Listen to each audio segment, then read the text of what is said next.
Hey, Bill Burton here again with you today. This is our third video now, and this is actually one of my favorite subjects to discuss, and it actually came from one of your questions. A girl contacted me, and we had to talk about everything that interests players, and this is good. I like discussion. I promote analysis, dialogue. Adele21 is her nickname, loves to play Wheel of Fortune and asked me to break it down in detail. And the main question is, what makes Wheel of Fortune different from its no house edge version? And a follow-up question was, if the Wheel of Fortune has a house edge, how can it give a no house edge version? So how can it give a 50-50 chance of winning during gameplay? And I'm pretty sure that was the gist of her question, so let's get down to work. So first of all, Wheel of Fortune on Betvoyager.com has a 2.04% house edge. That means the casino has an advantage of 2.04%. It has 49 sectors that give specific payouts. 24 of those sectors give a 1-to-1 payout.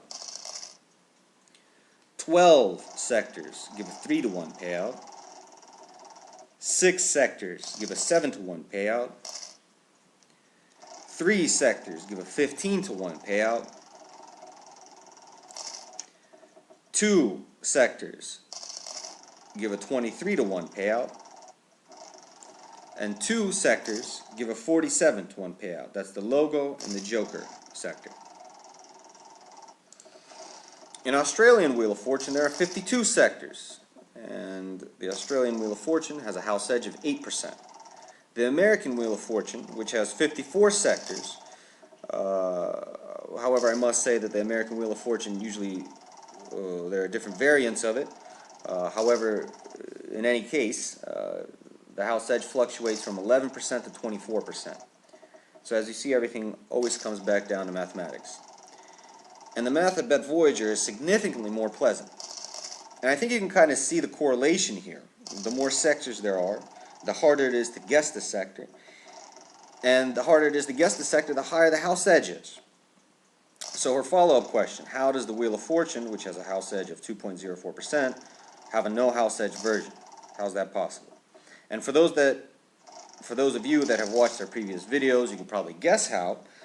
The maths and the rules are changed in the favor of the player.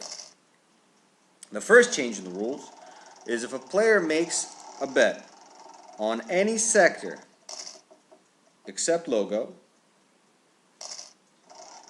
and the logo sector is the winning sector, the game is a tie and all bets are returned to the player. Second, if a bet is made on logo and the joker sector wins, then the logo bet is returned, and every other bet that was placed, if placed, was a loss, except, of course, for the joker sector, which gives a payout of 47-to-1. So to feel the difference between the two Wheel of Fortunes, Wheel of Fortune and Wheel of Fortune without a house edge, I turned on the game to run for about 30 minutes before the beginning of our video. I bet on identical sectors. I bet 20 euros on the first sector in both games. And the games have been going on for about 34 minutes now. So let's look at the results. Okay, so we started with 1,000 euros in both games, as that is Betvoyager's default bankroll for demo games. On the left, we have the original Wheel of Fortune. And on the right, we have the no house edge version. So the original Wheel of Fortune, we ended up with 1,000, so our starting bankroll. And on the right, the no house edge version has a balance of 1,200. So what we can conclude is the logo sector was the difference between the two. As in the no house edge version, the bets that were placed on any other sector except logo were returned if the logo was the winning sector.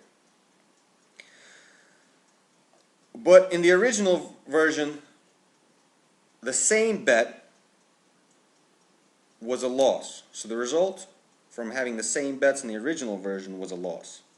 And this completely evens the odds, as the ratio of payout is 1 to 1 in 24 sectors, with 49 sectors total. However, we can say that there are essentially only 48 sectors, as the logo sector returns the bet.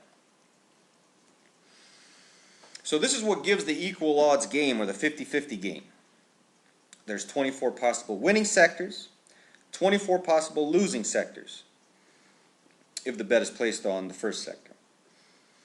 And as we see, the result with the Wheel of Fortune without a house edge is much better.